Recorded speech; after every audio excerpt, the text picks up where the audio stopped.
बिहार में प्रधानमंत्री मोदी का भारी विरोध, गुस्साए लोगों ने खोल दिया मोर्चा, इस्तीफा देने तक के आगे नौबत, मचा हड़कंप। बिहार के अब तक के रुझानों से तस्वीर लगभग साफ नजर आ रही है कि एनडीए के मुकाबले महागठबंधन काफी पीछे है और राज्य में एनडीए की सरकार बनने जा रही है और एनडीए के लोग जश्न भी बना रहे हैं। लेकिन अब बिहार में अचानक से फेरबदल को लेकर विपक्षी दलों में आक्रोश दिखाई दे रहा है, क्योंकि जिस तरह से उन्होंने जमीनी स्तर पर पूरे दमखम के साथ कोशिश की, उस हिसाब से नतीजे नहीं आए, जिस कारण अब विपक्ष लगातार ईवीएम पर सवाल खड़े कर रहा है और उनका कहना है कि वोट चोरी से बिहार में एनडीए ने इतनी सीटें हासिल की है।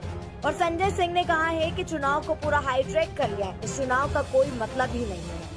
इसके साथ ही बिहार में वोट चोरी के मुद्दे को लेकर भी प्रधानमंत्री मोदी के खिलाफ जमकर जनता समेत विपक्ष ने विरोध प्रदर्शन किया था। सासाराम में आधी रात को बक्सों से भरा एक ट्रक स्ट्रांग रूम के अंदर घुसा, सीसीटीवी कैमरे उस समय बंद थे। इस दौरान आरजेडी समर्थक वहां पहुंचे और स्थानीय लोगों ने भी वोट चोर गति छोड़ के जोरों शोरों से बिहार में ये नारे लगाए। देखिए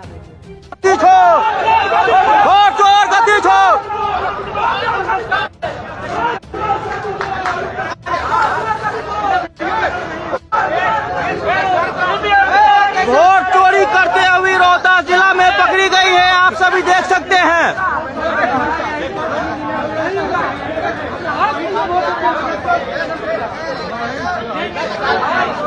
सभी राजद के कार्यकर्ताओं समर्थकों से मेरा निवेदन है, आप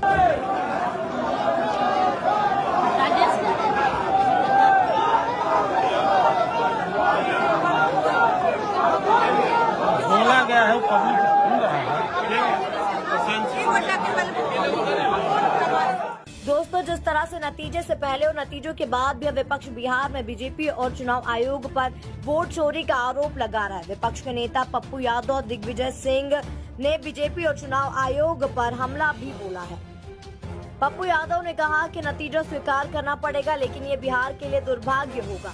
जनता को मैं कुछ नहीं कह सकता, लेकिन बिहार के लिए दुर्भाग्य होगा। बीजेपी बिना झूठ बिना चोरी के चुनाव नहीं जीत सकती। इसके साथ ही अजय रॉय ने कहा कि देश देख रहा है कि कैसे वे वोट चोरी कर रहे हैं, बहुत जल्द इसका खुलासा होगा। इसके साथ ही दिग्विजय सिंह ने कहा है कि चुनाव बीजेपी ने नहीं, चुनाव आयोग ने जीता है। रिपीट। और नेता प्रतिपक्ष राहुल गांधी तो लगातार वोट चोरी के मुद्दे को उठाते हुए मोदी सरकार को घेर रहे हैं और उनका कहना है कि मोदी प्रधानमंत्री वोट चोरी से ही बने हैं और जल्द ही वो। और राहुल गांधी ने बिहार को लेकर भी कहा कि बीजेपी और इसी मिलकर खुलेआम वोट चोरी कर रहे हैं, लोकतंत्र की हत्या लाइव चल रही है।